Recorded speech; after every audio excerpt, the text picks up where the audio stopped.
বন্ধুরা, কেমন আছেন আপনারা সবাই? আজকে আপনাদের দম ফাটানো হাসির একটা গল্প শোনাবো, যার নাম দ্য মারমেইড।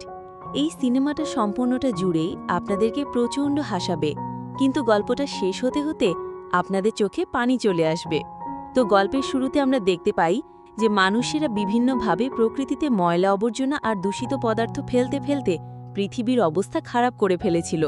শুধু তাই নয়, তারা এখন সমুদ্রের মাঝে মাছগুলোকেও সমুদ্রের তীর থেকে দূরে সরিয়ে দেওয়ার জন্য স্পেশাল এক ধরনের যন্ত্র তৈরি করে সমুদ্রের সকল মাছগুলোকে মেরে ফেলছিল। এসব কিছু দেখানোর পরে আমাদের একটা মিনি চিড়িয়াখানা দেখানো হয়, যেখানে একজন মানুষ নিজের সংসার চালানোর জন্য ছোট ছোট টিকটিকিকে ডাইনোসর বলে চালিয়ে দিচ্ছিল। শুধু তাই নয়, সে কুকুরের গায়ে রং লাগিয়ে কুকুরকে বাঘ বলছিল। আর এসব কিছু দেখে ঘুরতে আসা লোকজনেরা যখন রেগে গিয়েছিল, তখন এই লোকটা তাদেরকে নিয়ে একটা মারমেডের সামনে নিয়ে আসে। আর এই মারমেড ছিল তারই বন্ধু। আর এই সিনটা দেখে সত্যি হাসতে হাসতে অবস্থা খারাপ হয়ে গিয়েছিল। তো যাই হোক, ঘুরতে আসা লোকজনেরা রেগে মেগে তাদেরকে মারতে মারতে ঘর থেকে বের করে দেয়। আর তারপর আমরা একটা নিলামের অনুষ্ঠান দেখতে পাই, যেখানে শত শত লোকজনের মধ্যে চায়নার দুটো প্রত্যন্ত দ্বীপ বিক্রি করে দেবার জন্য নিলাম চলছিল। আর এখানে প্রায় ৩০০ কোটি টাকা দিয়ে দ্বীপ দুটো কিনে নেয় লিও নামের অনেক ধনী একজন ব্যবসায়ী। এরপর রাতের বেলা শত শত সিকিউরিটি গার্ডদেরকে সাথে নিয়ে লিও নিজের বাংলোতে ফিরে আসে, যেখানে তার সাথে মিটিং করার জন্য তার আঙ্কেল, এছাড়াও তার বন্ধু জনি এবং একজন রিয়েল এস্টেট কোম্পানির মালিক লিলি চলে আসে। তো রাতের বেলা তারা মিটিং করে যে এই দ্বীপগুলোতে এখন তারা কি তৈরি করতে পারে। কিন্তু এসব আলোচনার মধ্যেও লিওর বন্ধু জনি বারবার লিওকে দোষারোপ করছিল, কারণ তার মতে লিও টাকাগুলো নষ্ট করেছে। ওই প্রত্যন্ত দ্বীপের মাঝে আসলে কোনো কিছুই করা সম্ভব নয়। এছাড়াও জনি ছিল একজন বিজ্ঞানী, যে কিনা নিজের জন্য একটা জেট প্যাক তৈরি করেছিল, কিন্তু সেটা একদমই ঠিকঠাক কাজ করত না। তো যাই হোক, কথাবার্তা শেষ করে তারা সিদ্ধান্ত নেয় যে ওই দ্বীপগুলোতে তারা বিশাল সাইজের দুটো ওয়াটার পার্ক তৈরি করবে। তো ডিল ফাইনাল হবার পরে লিও যখন পার্টি করছিল, তখন সেখানে লিলি হাজির হয়। আর সে লিওর এই সম্পূর্ণ ওয়াটার পার্ক তৈরি করার কাজে 50% টাকা ইনভেস্টও করেছিল। সে লিওর সাথে ভালো সম্পর্ক করে তাকে পটিয়ে তার টাকা পয়সা হাতিয়ে নেবার প্ল্যানও করে। কিন্তু তখনই সেখানে অদ্ভুত মেকআপ করে একটা মেয়ে এসে হাজির হয়। সে চিৎকার করে লিওকে বলতে থাকে যে আমি তোমাকে ভালোবাসি। কিন্তু লিওর গার্ডেরা মেয়েটাকে মেরে সেখান থেকে বাইরে বের করে দিতেই চাচ্ছিল, কিন্তু তখনই তাদেরকে আটকে দিয়ে লিও তাকে বলতে থাকে যে তুমি এখানে কেন এসেছো। যথারীতি মেয়েটা বলে যে আমি তোমাকে খুবই ভালোবাসি, আমার ফোন নাম্বারটা রাখো, আর তুমি সময় পেলে প্লিজ আমাকে ফোন করো। কথাগুলো বলে মেয়েটা যখন এখান থেকে চলেই যাচ্ছিল, তখনই লিও খেয়াল করে যে মেয়েটা অদ্ভুতভাবে হাঁটাচলা করছিল। সে ভেবেছিল যে মেয়েটা হয়তো পাগল হয়ে গেছে। এরপর আমরা দেখতে পাই যে মেয়েটা স্থানীয় একটা বাজারে গিয়ে অনেকগুলো গ্রিল চিকেন নিজের সাথে নিয়ে বেরিয়ে পড়ে নিজের বাড়িতে যাবার জন্য। আসে যেতে যেতে পরিত্যক্ত একটা দ্বীপে চলে যায়, যেখানে একটা ভাঙাচোরা ঘরের মধ্যে দিয়ে আরেকটা ভাঙাচোরা জাহাজের ভেতরে চলে যায়। সেখানে যেতে আমরা একটা বাথটাবের ভেতরে ছোট্ট একটা বাচ্চাকে অসুস্থ অবস্থায় পড়ে থাকতে দেখতে পাই। মেয়েটা সেই বাচ্চাটা টাবের ভেতরে কিছু ওষুধ দিয়ে দেয়, আর তখনই আমরা দেখতে পাই যে এই বাচ্চাটা আসলে সত্যিকারের একটা মারমেড ছিল। এছাড়াও তখনই আবার সেখানে একজন লোক চিৎকার করে বলতে থাকে যে তাহলে আজকে তুমি কি করে আসলে? আমরা কবে ওকে মারতে পারবো? ওকে না মারতে পারলে আমরা ধ্বংস হয়ে যাব। এদিকে মিস্টার লিও আবারও একটা মিটিংয়ে বসেছিল নিজের সেই ফিউচার প্রজেক্টের ব্যাপারে আলোচনা করার জন্য, যেখানে তারা নিজেদের দ্বীপের আশপাশ থেকে সকল ধরনের জীবজন্তু, মাছ, সাপ এইসব কিছু তাড়ানোর জন্য সেখানে সোনার নামের এক ধরনের যন্ত্র বসিয়েছিল, যাতে করে তাদের দ্বীপের আশেপাশের সকল প্রাণীগুলো দূরে সরে যায় আর মানুষেরা সেখানে নির্বিঘ্নে নিজেদের ওয়াটার অ্যাক্টিভিটিস করতে পারে। আর এই সোনারের কার্যকারিতা দেখার জন্য তার একটা ছোট্ট অ্যাকোরিয়ামের ভেতরে ছোট্ট একটা সোনার চালু করে দেয়, ফলে অ্যাকোরিয়ামে থাকা ছোট্ট মাছটা সেখানে ছিন্ন ভিন্ন হয়ে মারা যায়। আর এইসব কিছু দেখিয়ে সেখানকার একজন বিজ্ঞানী তাদেরকে বুঝাতে থাকে যে আমরা ওই এলাকা থেকে ডলফিন, হাঙর এইসব কিছু দূর করতে পারলেও আমরা নতুন এক ধরনের সিগন্যাল পেয়েছি, যেটা আমাদের চেনা পরিচিত কোনো প্রাণীর সিগন্যাল নয়।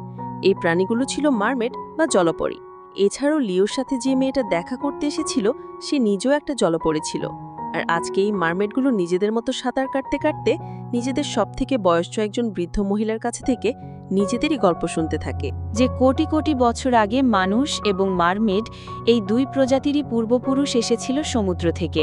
তাদের মাঝে কিছু অংশ বিবর্তিত হয়ে স্থলভাগে বসবাস করতে থাকে, আর কিছু অংশ চলে যায় সমুদ্রে। তাদের মাঝ থেকে বিবর্তিত হতে হতে স্থলের জন্তুগুলো হয়ে যায় মানুষ, আর সমুদ্রে থাকা জন্তুগুলো হয় মারমেড। কোনো এককালে মানুষ এবং মারমেড একসাথে সুখে শান্তিতে বসবাসও করত, কিন্তু ধীরে ধীরে মানুষেরা মারমেডের থেকেও দ্রুত জ্ঞান, বুদ্ধি ও বিজ্ঞানে উন্নতি করতে থাকে। ফলে তারা ধীরে ধীরে পরিবেশ দূষিত করে ফেলে, আর তাই মারমেডেরা চাইলেও মানুষের সাথে বসবাস করতে পারে না। ফলশ্রুতিতে মারমেডেরা মানুষের কাছ থেকে অনেক দূরে সমুদ্রের কোনো অচেনা জায়গাতে গিয়ে নিজেদের আবাসস্থল গড়ে তোলে। ধীরে ধীরে মানুষেরা মারমেডকে কাল্পনিক গল্প মনে করতে থাকে। কিন্তু অনেক বছর পরে হঠাৎ করে মানুষেরা যখন মারমেডদেরকে খুঁজে পায়, তখন তারা এই নিরীহ মারমেডগুলোর ওপরে হামলা করে তাদেরকে শিকার করতে থাকে। আর মূলত এমন অবস্থা দেখে মারমেডরা চিরতরে মানুষদের কাছ থেকে দূরে সরে যায়, আর তারা মানুষদেরকে শয়তান বলে মনে করে। আর বর্তমানে এই মারমেডরা সমুদ্রের তীরে যখন ঘুরতে এসেছিল, তখন সেই সোনার নামের ডিভাইসটার কারণে তারা এখানে আটকা পড়ে যায়, কারণ পানিতে নামলেই সোনারের রেডিয়েশনের কারণে তারা মারা যাচ্ছিল।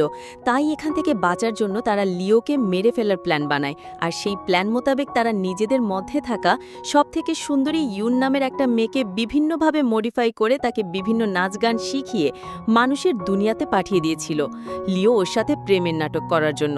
কারণ লিও একবার তার প্রেমে পড়ে গেলে সুযোগ বুঝে তারা লিওকে মেরে ফেলবে। এদিকে মিস্টার লিও যখন লিলি নামে সেই মেয়েটার সাথে রোমান্স করার চেষ্টা করছিল, তখন লিলি তাকে অপমান করে বলে যে তোমার সবই ঠিক আছে, কিন্তু তুমি কখনো আমার মতো হতে পারবে না। আর তোমার আর আমার মধ্যে রয়েছে বিশাল একটা তফাৎ, কারণ আমি জন্মগতভাবেই ধনী আর তুমি রাস্তার ফকির থেকে আজকে এই অবস্থায় এসেছো। সুতরাং মনে রেখো, একজন ভিখারিকে লাখ লাখ কোটি কোটি টাকা দিলেও তার পরিচয় কিন্তু ভিখারিই থেকে যায়। যে কথা শুনে লিও প্রচণ্ড কষ্ট পায়। তাই সে সোজা ইউনকে ফোন করে তাকে সরাসরি বলে দেয় যে তুমি জলদি তৈরি হয়ে যাও, আমি 10 মিনিটের মধ্যে তোমাকে নিতে আসব। কথাটা শুনে মারমেডাররা তো সবাই প্রচণ্ড খুশি হয়ে যায়। সাথে সাথে তারা সবাই প্রস্তুত হয়ে যায় লিওকে মেরে ফেলার জন্য। তারা নিজেদের মতো সকল যন্ত্রপাতি নিয়ে সেই ভাঙাচোরা ঘরটাতে গিয়ে প্রস্তুত হয়ে থাকে। কিন্তু দরজা খুলে দেখতে পায় যে তাকে নেবার জন্য লিও আসেনি, বরং তার সিকিউরিটি গার্ডদেরকে পাঠিয়েছে নেবার জন্য। বেচারা ইউন বাধ্য হয়ে তাদের সাথে যেতে থাকে, কিন্তু তার কাছে লিওকে মারার জন্য কোনো অস্ত্রপাতি ছিল না। তাই তাদের সাথে থাকা একটা অক্টোপাস দ্রুত ইউনের কাছে গিয়ে তাকে অস্ত্র সম্বলিত একটা ব্যাগ দিয়ে দেয়। কিন্তু সেখানে থাকা সিকিউরিটি গার্ডেরা এই ছেলেটার কিছু টেন্টিকলস দেখে মনে করেছিল যে বড় কোনো অক্টোপাস হয়তো এখানে এসেছে, তাই তারা সেই টেন্টিকলসগুলো কেটে নিয়ে যাওয়ার সিদ্ধান্ত নেয়। কিন্তু কোনো রকমে ছেলেটা তাদেরকে বুঝিয়ে শুনিয়ে ইউনকে সাথে নিয়ে যেতে বলে। আর যথারীতি তারা ইউনকে নিয়ে যখন রিসেপশনে বসিয়েছিল, তখনই সুযোগ বুঝে ইউন পানির গ্লাসে বিষ মিশিয়ে দেয়। কিন্তু তখনই আবার সিকিউরিটি গার্ডেরা ইউনকে বিভিন্নভাবে জিজ্ঞাসাবাদ করতে থাকে। আর তারা ইউনকে স্ক্যান করলে দেখতে পায় যে তার জুতোর ভেতরে কোনো একটা মেটাল রয়েছে। তাই চেক করার জন্য তারা ইউনের পা টেবিলের উপরে তুলে ফেলে। বেচারা ইউন তো প্রচণ্ড ভয় পেয়ে গিয়েছে। সে ভেবেছিল যে সে হয়তো ধরা পড়ে যাবে, কিন্তু সৌভাগ্যবশত জুতা একটা পিন গেঁথেছিল বলে সেটা গার্ডের চোখে পড়ে যায়। আর এ যাত্রায় ইউন ধরা পড়তে পড়তে বেঁচে যায়।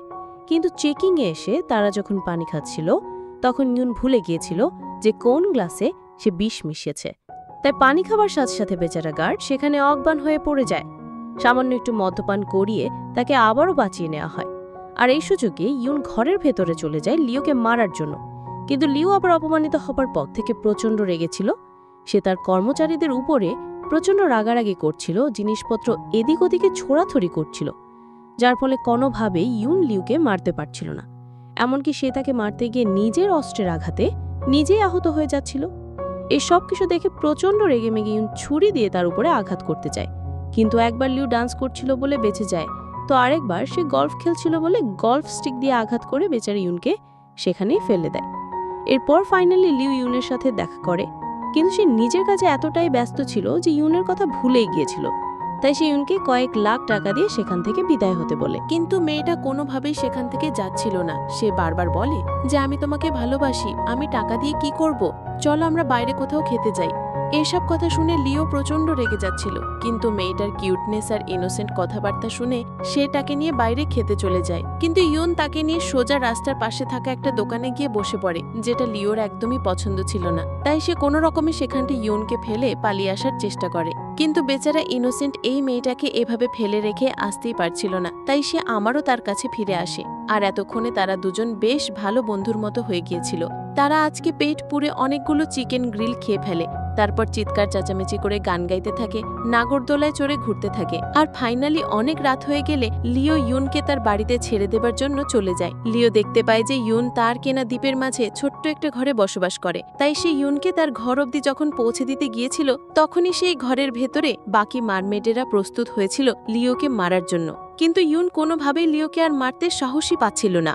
সে আসলে ততক্ষণে লিওকে ভালোবেসে ফেলেছিল। তাই আজকে লিও ঘরের ভেতরে আসতে চাইলেও সে তাকে ঘরে না ঢুকিয়ে তার প্রাণ বাঁচিয়ে দেয়। তো এসব কিছু দেখে বাকি মারমেডেরা ইউনের উপরে প্রচণ্ড রেগেছিল। তারা বিশ্বাসই করতে পারছিল না যে লিওকে এতটা কাছে পেয়েও তারা কাউকে মারতে পারল না। তো যাই হোক, পরদিন সকালে আবারও লিও ইউনকে ফোন করে দেখা করার জন্য। আর আজকে সেই অক্টোপাস সিদ্ধান্ত নেয় যে সে লিওকে নিজ হাতে মারবে। তাই ইউন যখন লিওর বাড়িতে চলে যায় তখন লিও তাকে অনেক সুন্দরভাবে প্রপোজ করে। আর তখনই তাদের সামনে সেই অক্টোপাস ছেলেটা চলে আসে আর সে লিওকে মারার জন্য প্রস্তুত হয়ে যায়। কিন্তু তখনই সিকিউরিটি গার্ডেরা সেখানে চলে আসে বলে ছেলেটা কিছুই করতে পারে না। ইউন এখন অক্টোপাসকে বাঁচানোর জন্য সবাইকে বলে যে এই লোকটা তো আমার চাচা হয়, সে আসলে অনেক ভালো রান্না করতে পারে।